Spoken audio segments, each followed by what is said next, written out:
Praise the Lord. Hallelujah. It's good day. And we are having a great day. और परमेश्वर का धन्यवाद करते हैं इस अद्भुत दिन के लिए। वो हमारे जीवन में अनुग्रह करता है और हम पर दया करता है और आशीष देता है। तो परमेश्वर का धन्यवाद करते हैं। पिछले समय में प्रभु ने हमें संभाल करके रखा है और वचन के साथ संगति करने का और मनन करने का मौका दिया है। सो आज के इस दिन में हम प्रभु के वचन को देखेंगे। Once again I welcome you to study the word of God and meditate over it. परमेश्वर के वचन के अध्ययन में और मनन में मैं आपका स्वागत करता हूं। आइए हम लोग प्रभु के वचन को देखें। जो पोर्शन परमेश्वर के वचन से लिया है मैंने, वो मत्ती रचित सुसमाचार 5 अध्याय का 3 वचन है। ये वचन यीशु के पहाड़ी पर के उपदेश कहलाते हैं। अंग्रेजी में कहते हैं सरमन ऑन द माउंट। एल भसम लिखते हैं कि ये पहाड़ी पर का उपदेश ऐसा संदेश है यीशु मसीह का जिससे सबसे ज्यादा हमारे देश के राष्ट्रपिता अर्थात महात्मा गांधी प्रभावित थे, इन्फ्लुएंस थे। ये पहाड़ी पर के उपदेश अर्थात सरमन ऑन द माउंट, ये यीशु मसीह की सेवकाई के जस्ट शुरुआती दिनों में से है। मत्ती रचित सुसमाचार को जब हम पढ़ते हैं 4 अध्याय को, तो वहां 12 वचन से यीशु मसीह 4 अध्याय के 12 वचन से यीशु मसीह सेवा का काम करना शुरू करते हैं।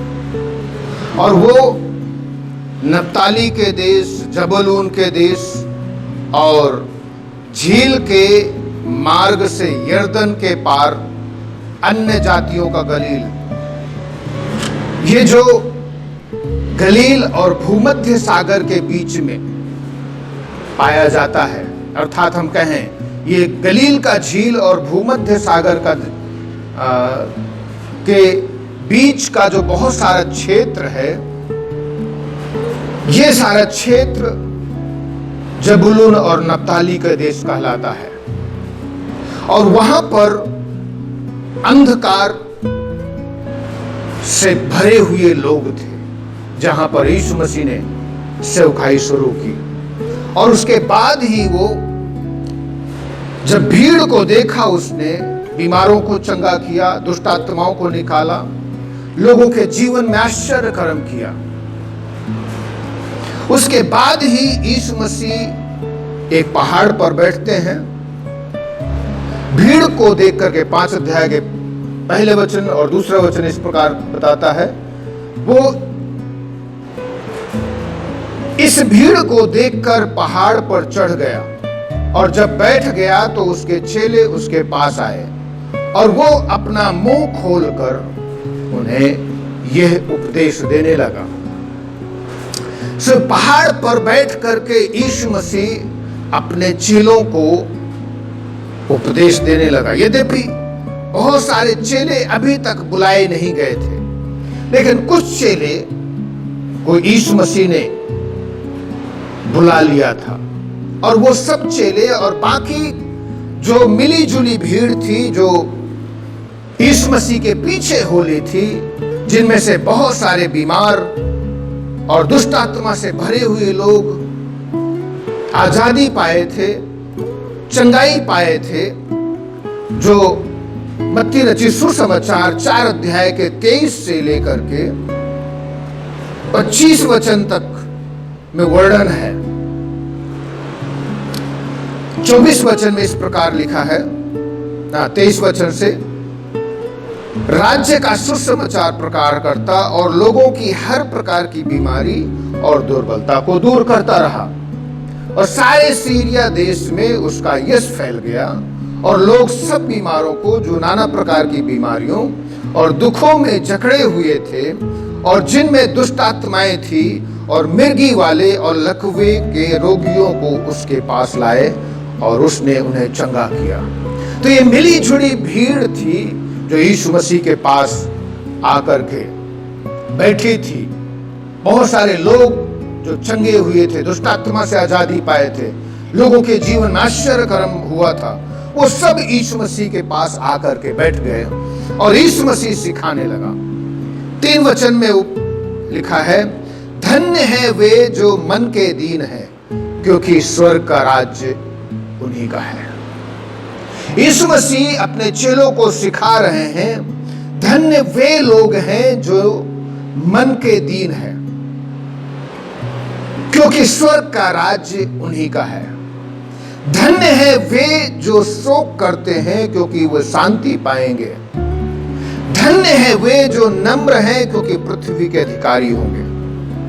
सो मुख्य रूप से जो मैं चीज आपके साथ बांटना चाहता हूं, जो मन के दीन है, परमेश्वर उनके बीच में रहता है। प्रभु का वचन बताता है, यशायाह की पुस्तक उसके 57 अध्याय के 15 वचन में, जो महान और उत्तम और सदैव स्थिर रहता और जिसका नाम पवित्र, वो यो कहता है, मैं ऊंचे पर और पवित्र स्थान पर मैं निवास करता हूं और उसके संग भी रहता हूं, जो खेदित और नम्र है, कि नम्र लोगों के हृदय और खेदित लोगों के मन को हर्षित करो। तो परमेश्वर का वचन कहता है, मैं नम्र और दीन लोगों के बीच में भी रहता हूं। यहां पर लिखा हुआ है, जो मन के नम्र है, मन के दीन है, स्वर्ग का राज्य उन्हीं का है। ऐसे ही लोगों का है जो मन में नम्र और दीन है। दूसरा इतिहास 7 अध्याय के 14 वचन में भी परमेश्वर का वचन बताता है कि परमेश्वर ने कहा, यदि मेरी प्रजा के लोग जो मेरे नाम के कहलाते हैं, नम्र होकर के, दीन होकर के मेरी खोजी बने,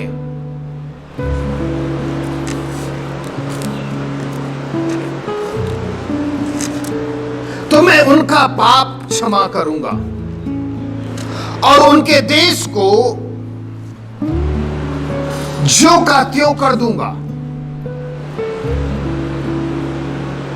यदि मेरी प्रजा के लोग जो मेरे कहलाते हैं दीन होकर प्रार्थना करें और मेरे दर्शन के खोजी होकर अपनी बुरी चाल से फिरे, तो मैं स्वर्ग में से सुनकर उनका पाप क्षमा करूंगा और उनके देश को ज्यों का त्यों कर दूंगा। तो यदि परमेश्वर के लोग जो नम्र और दीन हैं होकर के प्रार्थना करते हैं और परमेश्वर के दर्शन के खोजी होते हैं, तो परमेश्वर उनके बीच में उपस्थित होता है। हालेलुया। प्रभु का वचन बताता है, यदि हम परमेश्वर के वचन में परमेश्वर के लोगों को देखें, इस चीज को दाऊद खुद अपने मन में अनुभव करता है। हम जब देखते हैं उसके पश्चाताप की प्रार्थना, परमेश्वर के सम्मुख आने की प्रार्थना, अपने मन को नम्र और दीन करने की प्रार्थना, तो परमेश्वर का वचन बताता है, परमेश्वर ने उसको उसके राज्य से उसको हटा नहीं दिया, उसके सिंहासन से उसको हटा नहीं दिया, जैसा कि परमेश्वर ने साउल से किया। साउल ने भी पाप किया और पाप के कारण परमेश्वर ने उसको राजपद से हटा दिया, उसके वंश को उसके पीछे हटा दिया। लेकिन परमेश्वर दाऊद से ऐसा नहीं करता है। जब वो मन में नम्र और दीन होता है, जब उसने बेतशेबा के साथ व्यभिचार किया और उसके पति को मरवा दिया, ये उसके लिए बहुत बड़ा पाप था। और जब नातान नबी आकर के उससे कहता है, उसके पापों को जताता है, तो वो साउल के समान ये नहीं कहता है मैंने पाप तो किया है, लेकिन मेरे लोगों के सामने, मेरी प्रजा के सामने मेरा आदर सब और सम्मान कर। परंतु वो मन में नम्र होता है, दीन होता है और प्रार्थना करता है। यदि हम 51 को का 7 वचन से पढ़ें, वो कहता है, झूठा से मुझे शुद्ध कर तो मैं पवित्र हो जाऊंगा, मुझे धो और हिम से भी अधिक श्वेत बनूंगा। मुझे हर्ष और आनंद की बातें सुना, जिससे जो हड्डियां तूने तोड़ डाली हैं वे मगन हो जाएं। अपना मुख मेरे पापों की ओर से फेर ले और मेरे सारे अधर्म के कामों को मिटा डाल। हे परमेश्वर, मेरे अंदर शुद्ध मन उत्पन्न कर और मेरे भीतर स्थिर आत्मा नए सिरे से उत्पन्न कर। मुझे अपने सामने से निकाल ना दे, अपने पवित्र आत्मा को मुझसे अलग मत कर। वो यहां पर रो करके, गिड़गिड़ा करके प्रार्थना करता है। दूसरा वचन में लिखा है, मुझे भली भांति धोकर मेरा अधर्म दूर कर और मेरा पाप छुड़ाकर मुझे शुद्ध कर। मैं अपने अपराधों को जानता हूं और मेरा पाप निरंतर मेरी दृष्टि में बना रहता है।